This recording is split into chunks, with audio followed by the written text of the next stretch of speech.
주소서. 행하신 모든 일 주님의 영광 다 경배합니다. 다 경배합니다. 예배합니다. 찬양합니다. 주님만 날 다스리소서. 예배합니다. 찬양합니다. 주님 홀로 높임 받으소서. 예배합니다. 예배합니다. 찬양합니다. 주님만 날 다스리소서. 예배합니다. 찬양합니다. 주님 홀로 높임 받으소서. 예배합니다. 예배합니다. 찬양합니다. 주님만 날 다스리소서. 예배합니다. 찬양합니다. 주님 홀로 높임 받으소서.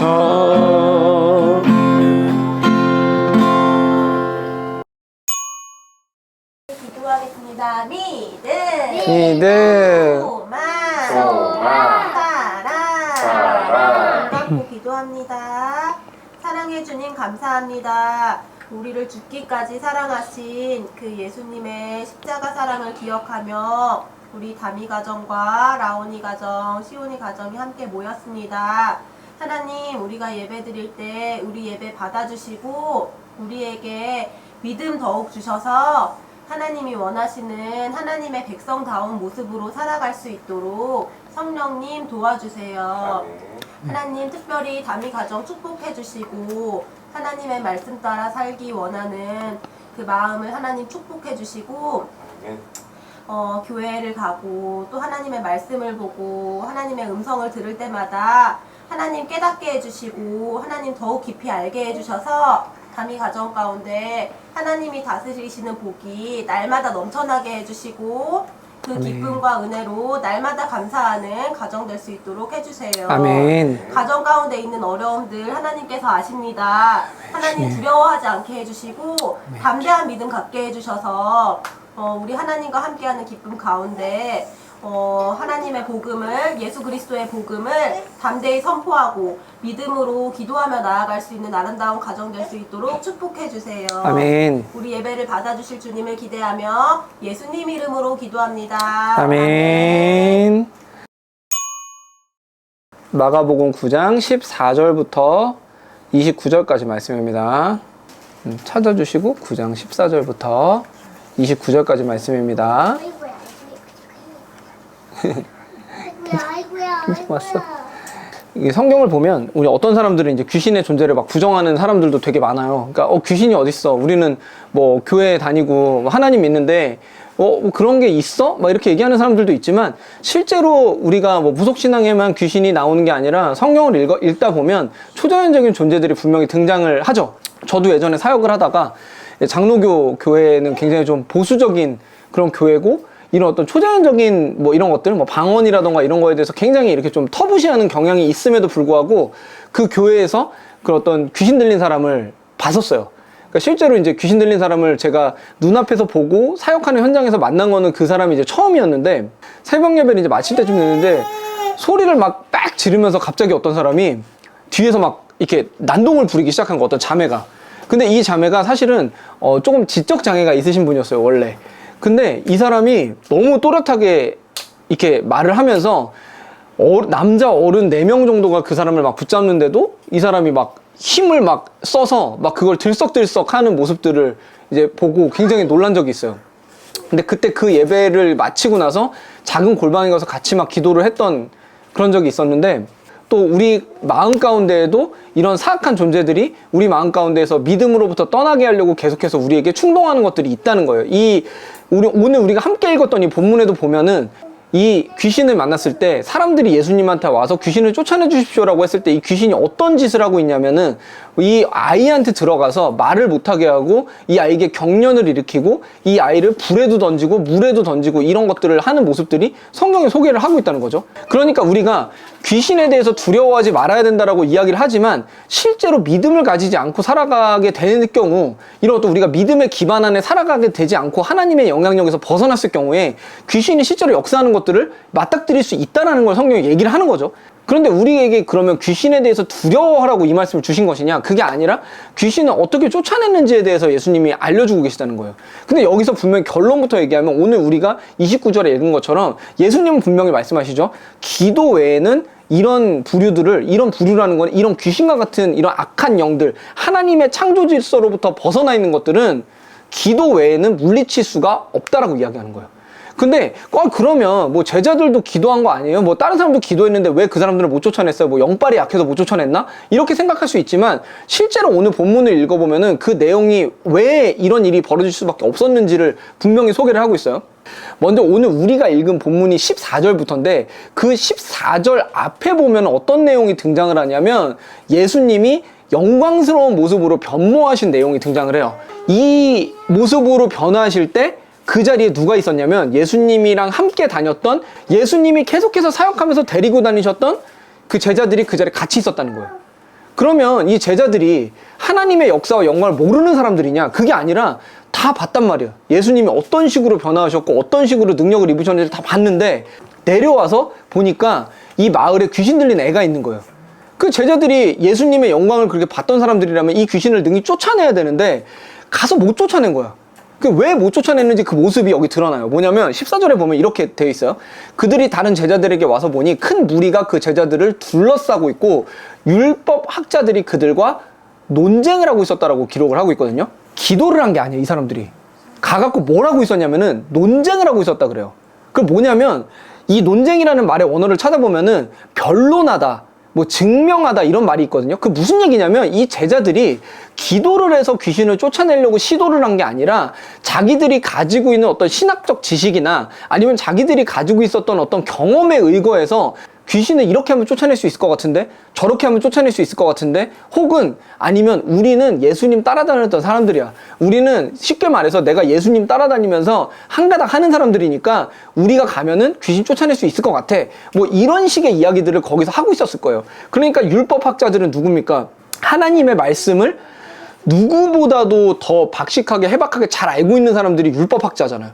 근데 이 율법학자들과 함께 이 제자들이 기도를 한 게 아니라, 귀신을 쫓아내기 위해 무슨 선포를 한 게 아니라 그냥 거기서 논쟁을 하고 있었던 거예요. 그러니 귀신이 쫓아내질 리가 없는 거죠. 왜냐면 이 제자들이 가지고 있는 얄팍한 지식을 가지고, 얄팍한 경험을 가지고 기도를 한 게 아니라 제자들이 자기가 가지고 있는 지식으로, 내가 가지고 있는 경험으로 이 귀신을 물리치려고 한 거예요. 그러니까 안 된 거지. 이 사람들이 다 같이 왜 귀신이 안 쫓겨나가자고 고민하고 있을 때 예수님 오신 거야. 그러니까 그 다음에 어떤 일이 있냐면 온 무리가 예수님을 보고 놀라서 달려서 인사를 했대요. 15절에 보니까. 그러니까 예수님이 물어본 거예요. 야, 너희는 그들과 무슨 논쟁을 하고 있느냐? 근데 이게 웃기는 게 제자들이 막 달려와서 예수님을 반긴 게 아니라 온 무리가, 다른 사람들이 와서 예수님을 보고 놀란 거예요. 그러니까 이 사람들이 와서 예수님한테 얘기를 하니까 예수님이 이 사람들한테 물어봤어요. 야, 너네들이 내 제자들하고 무슨 얘기하고 있는 거야? 그래서 이 아버지가 자기 아이가 어떤 식으로 귀신이 들려있는지를 예수님한테 쭉 설명을 합니다. 그랬더니 예수님이 믿음이 없는 세대여, 내가 언제까지 너희를 참아야 되냐고 물어보시는 거예요. 그리고 나서 뭐라고 얘기하시냐면 아버지에게 얘가 도대체 언제부터 이랬냐고 물어보니까 어릴 때부터 그랬대요. 아주 어릴 때부터. 그러니까 지금까지 온갖 시도를 다 했겠죠. 이 귀신을 쫓아내기 위해서. 근데 안 된 거예요. 아주 오랜 시간 동안 고생을 했는데 안 된 거예요. 노력을 해도 안 되고. 이제 이 사람이, 이 아버지가 예수님을 보니까 뭔가 할 수 있을 것 같거든요. 그러니까 이렇게 얘기를 해요. 하실 수 있으면 우리를 불쌍히 여기시고 도와주십시오라고 말을 해요. 하실 수 있으면.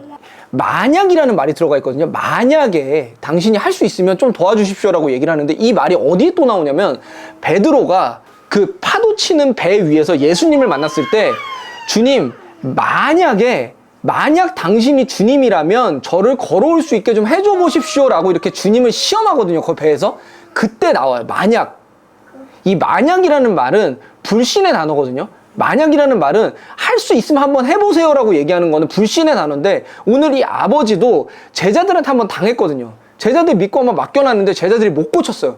스승이라는 사람이 왔는데 아직까지 이 아버지의 마음속에는 의구심이 있었던 거예요. 그러니까 만약 하실 수 있으면 좀 쫓아내 줘 보십시오라고 얘기를 하니까 예수님이 딱 말씀하십니다. 할 수 있으면이 무슨 말이냐? 믿는 사람에게는 모든 일이 가능하다라고 얘기하니까 그 다음 아버지의 반응이 중요합니다. 아버지가 이렇게 해요. 큰 소리로 외쳐서 말합니다. 내가 믿습니다. 믿음 없는 나를 도와주십시오. 이렇게 얘기하니까 그때 예수님이 이제 선포하기 시작하시는 거예요. 귀신한테 뭐라고 선포하시냐면 악한 귀신을 꾸짖어 말씀하셨다. 근데 뭐라고 꾸짖으시냐면 벙어리와 귀머거리가 되게 하는 귀신아 내가 너에게 명한다. 그 아이에게서 나가라. 그리고 다시는 그에게 들어가지 말아라. 예수님이 선언하시니까 어떤 일이 일어납니까? 귀신이 바로 쫓겨나갔어요. 바로 즉시로. 뭐 반항하고 버티고 예수님에게 덤비고 이런 시도 자체를 하지 못하고 바로 쫓겨나갑니다. 왜? 예수님 하나님의 아들이시니까. 예수님의 선언 한 방에 그냥 쫓겨나갔어요. 우리가 오늘 이 본문을 통해서 알 수 있는 거는 딱 한 가지예요. 뭐냐면 기도밖에는 다른 이유가 없다. 그러면 기도는 누가 합니까? 예수님이 기도합니까? 예수님 하나님 아버지께 기도하는 본을 우리한테 보여주셨지만 본질은 그게 아니라 예수님이 기도하라고 말씀하셨을 때 기도한 사람 누구예요? 아버지가 기도했어요. 아버지가 기도했어요. 아버지가 뭐라고 기도하냐면 믿음 없는 나를 도와주십시오라고 기도했어요. 이 말은 무슨 말이냐면 제자들과 같이 내가 가지고 있는 지식, 내가 가지고 있는 경험으로 저 귀신에게 대적하는 것이 아니라 주님, 저는 믿음이 없는 존재입니다. 이걸 인정하는 데서 시작하는 게 기도였거든요. 그냥 내가 어떤 주술적으로 쉽게 말해서 무속신앙에서 하는 것처럼 교회에 그런 사람 많아요. 정한수 떠놓고서는 무속신앙에서 막 비는 거나 나와가지고 내가 헌금 복채처럼 내고 하나님 앞에 비는 거나 거의 그 수준이 비슷한 사람들이 많아요. 근데 예수님이 원하시는 믿음의 기도는 그런 모습이 아니라 하나님 저 소원 성취해 주십시오. 이거 좀 되게 해 주십시오라고 이렇게 비는 그런 기도가 아니라 기도의 본질은 뭐냐면 주님, 저는 믿음도 없고 능력도 없습니다. 이걸 인정하는 게 기도의 시작이에요. 나는 못합니다. 그러니까 주님이 좀 도와주십시오. 이게 기도거든요. 근데 오늘 보면 예수님이 가르쳐주고 싶으셨던 기도의 모습이 분명히 드러납니다. 그리고 결국 그 기도의 모습을 실천했던 사람은 예수님의 제자들이 아니라 누가 실천했냐면 귀신 들린 아이의 아버지가 실천한 거예요. 예수님이 앞에서부터 계속 얘기해요. 기도밖에는 방법이 없어라고 계속 제자들한테 말했는데 그렇게 데리고 다니면서 가르쳐줬던 제자들은 그걸 행하지 못했어요. 아무도. 그런데 결국 처음 만난 이 아버지, 아이의 아버지는 예수님이 가르쳐주신 그 기도를 행한 거예요. 주님, 저는 믿음이 없습니다. 저를 좀 도와주십시오. 믿음 없는 저를 도와주십시오. 귀신이라는 존재가 결국에는 나중에 우리가 가지고 있는 지식이나 지혜나 능력으로는 대적할 수 없는 존재예요. 내가 쉽게 말해서 뭐 영빨이 세져서 내가 그걸 물리칠 수 있는 게 귀신이 아니라 예수님 앞에서 주님, 저의 믿음 없음을 불쌍히 여겨주시고 저를 도와주십시오. 이런 기도를 했을 때 비로소 주님께서 그 기도 위에 역사하셔서 물리쳐 주실 수 있는 것이 귀신이라는 존재라는 거예요. 내 힘으로 어떻게 할 수 없는 존재. 그런데 이거는 비단 귀신뿐만이 아니라 우리의 삶에서 맞닥뜨리는 모든 것들이 다 그렇지 않아요? 우리가 뭐 운명을 우리 마음대로 할 수 있습니까? 아니 우리가 당장 지금 이 자리에서 예배드리고 나가서 5분 후에 무슨 일이 일어날지도 모르는 게 우리의 존재인데 1분 후에 10초 후에 무슨 일이 일어날지 모르는 게 우리라는 연약한 존재인데 우리가 가지고 있는 경험, 우리가 가지고 있는 지식으로 대적한다? 있을 수 없는 일이에요. 그래서 우리에게는 무엇이 필요하냐면 결국 기도가 필요합니다. 근데 그 기도의 본질은 우리가 정한수 떠놓고 비는 게 아니에요. 복채 내고 우리가 하나님 소원 성취해 주십시오. 이게 아니라 저의 믿음 없음을 도와주십시오. 이게 기도라는 거예요. 그리고 예수님은 마지막에 그 기도의 모습을 아버지에게서 보시고 막판에 이렇게 얘기하십니다. 이런 부류는 기도로 쫓아내지 않고는 어떤 수로도 쫓아낼 수가 없다. 그러니까 제자들이 와서 물어보죠. 28절에 왜 예수님 우리는 귀신을 왜 못 쫓아냈죠? 물어보니까 예수님 단호하잖아요. 기도 외에는 안 돼. 이 말은 바꿔 말하면 뭡니까? 제자들은 기도하지 않은 거예요.